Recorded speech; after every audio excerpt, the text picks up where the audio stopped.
Good morning. Welcome to day 3 of our annual mid-year prayer and fasting. I trust that even as you have joined us corporately, as we seek God together, that you have gotten deeper into your relationship with God and His Word, and even as you join us this morning again for our daily devotions.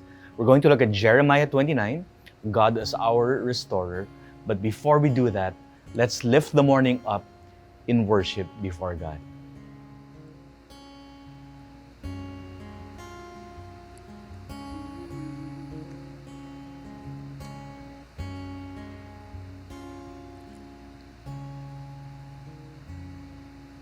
Focused on your promise, and still I see the giants in the midst of chaos. I will look through eyes of faith.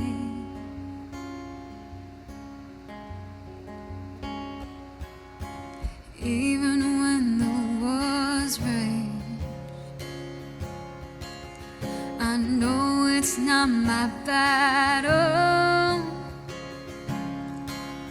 Your spirit goes before me, so every enemy must bow. You make mountains move, you pull strongholds down. None can stand against you. Kings lay down their crowns. Every fear is silent, for your word is true. When it seems there's no way, you make mountains move. Remembering your goodness, your power and provision. Weakness and in triumph, your faithfulness has carried me. With burning expectation, I stand in this assurance: the God of resurrection will be the one to overcome.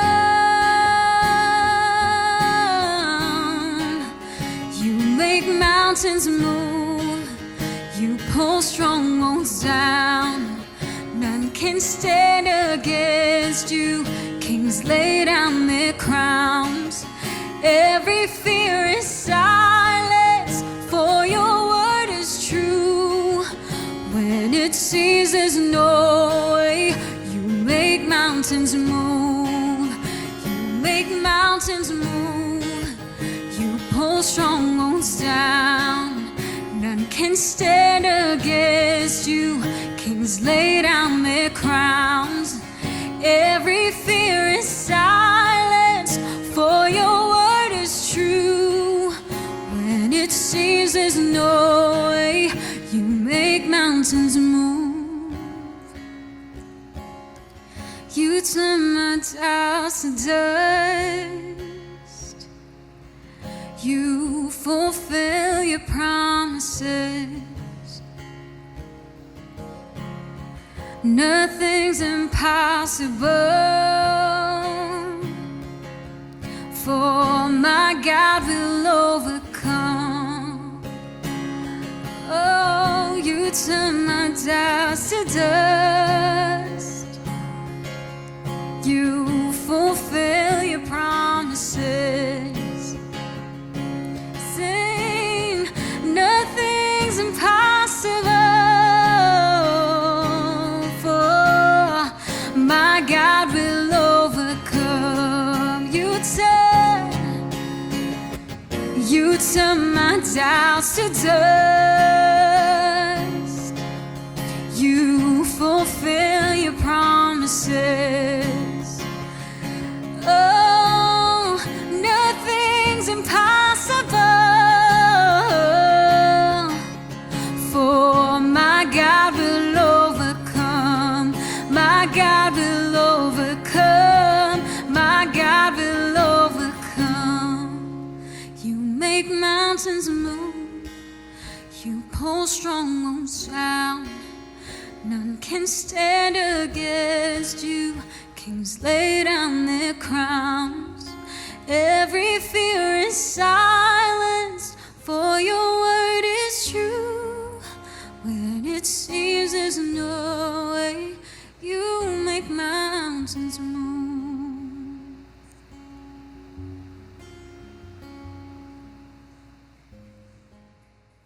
All right. Now, Jeremiah actually survived the siege of Jerusalem and was left behind in Jerusalem. So he actually witnessed thousands of his fellow Jews and Israelites being shipped off to Babylon as exiles.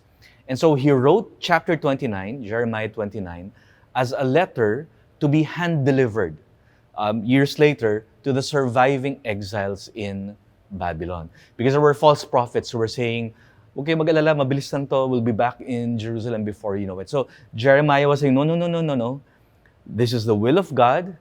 Humble yourselves, obey God, go through it. In fact, start building your families and homes in Babylon. And as you stay committed to God in covenant faithfulness, He will be faithful to bring you back in due time. Okay? And so He promised the surviving exiles in verses 10 to 14.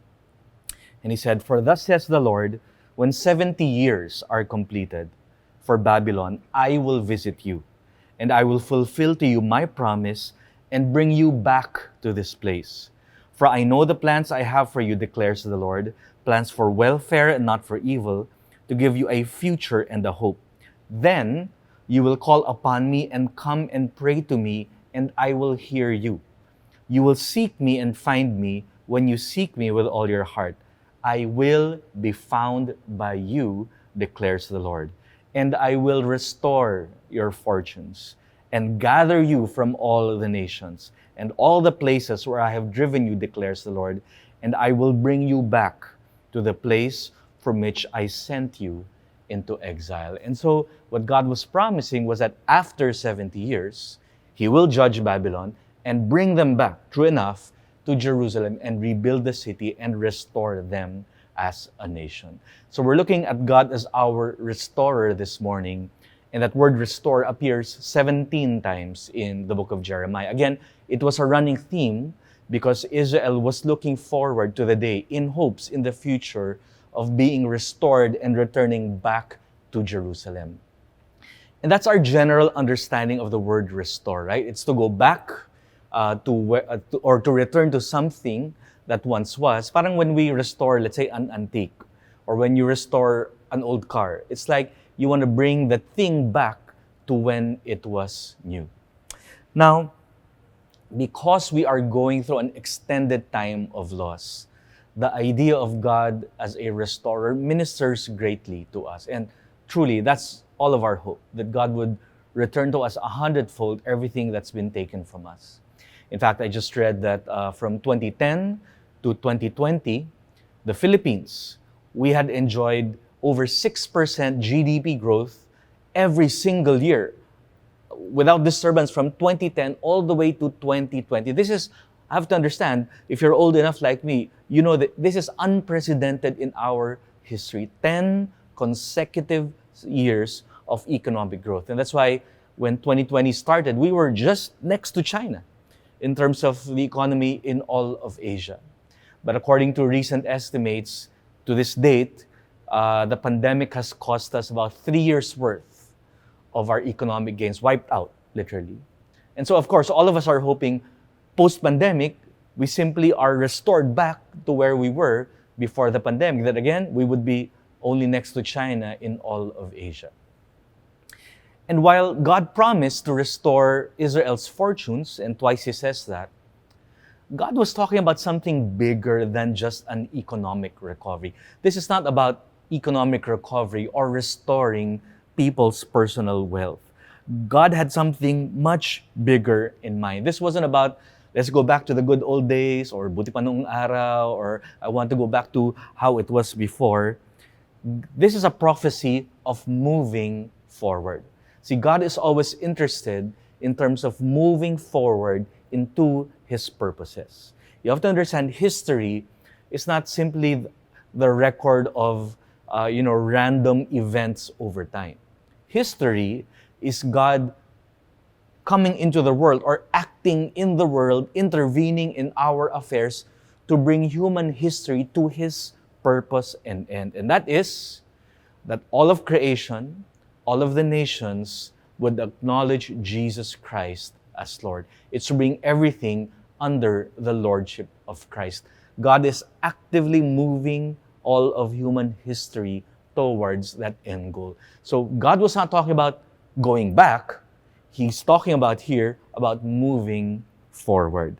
And that's why when God said in verses 12 to 14, "You will call upon me, and I will hear you. You will seek me, and you will find me." He wasn't talking to persons or individuals in Israel.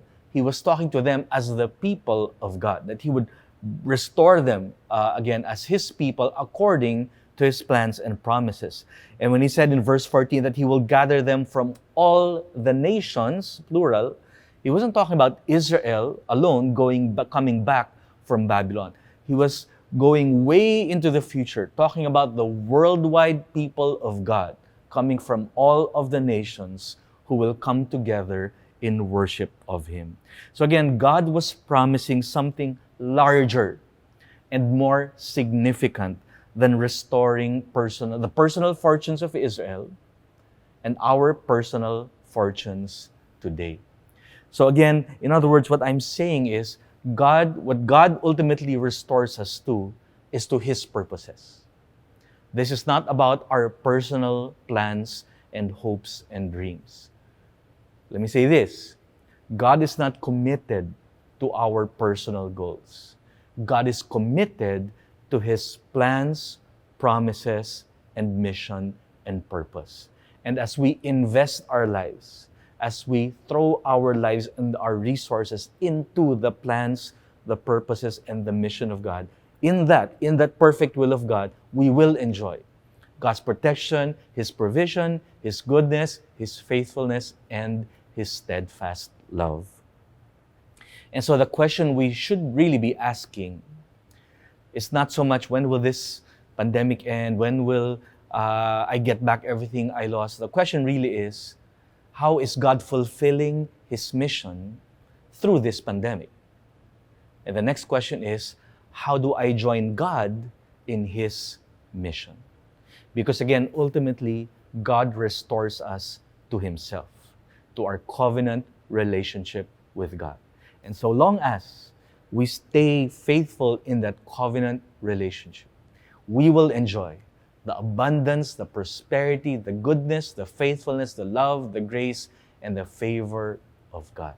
And so that's my prayer for all of you this morning. That through all of these shakings, as we seek God together corporately, that we would make sure that our lives are restored back or aligned, or that we're investing it into the larger purposes of God. Let's seal this word by worshiping Him once again through music.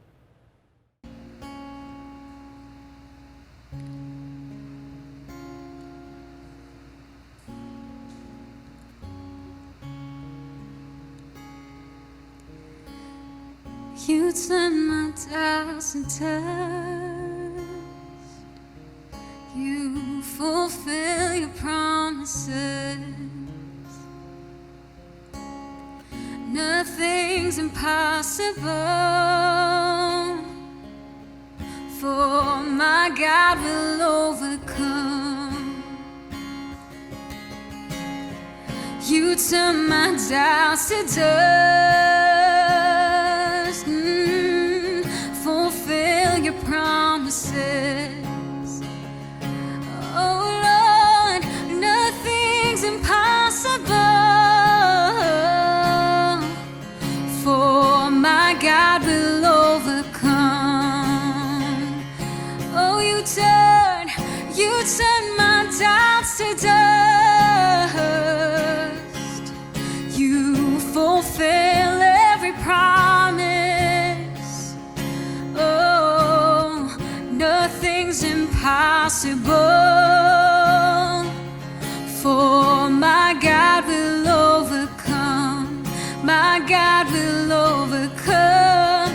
My God will overcome. My God will overcome. My God will overcome. My God will overcome. You make mountains move. You pull strongholds down. None can stand against you. Kings lay down their crowns. Every fear is silenced, for your word is true. When it seems there's no way, you make mountains move.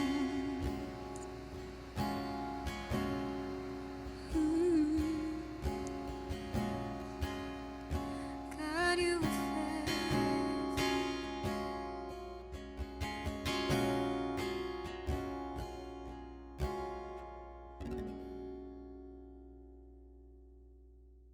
All right, don't break your fast yet. Okay, you can break your fast later tonight. But just before you go, allow me to bless you out of Numbers chapter 6. The Lord bless you and keep you. The Lord make his face to shine upon you and be gracious to you. The Lord lift up his countenance upon you and give you peace. Good morning.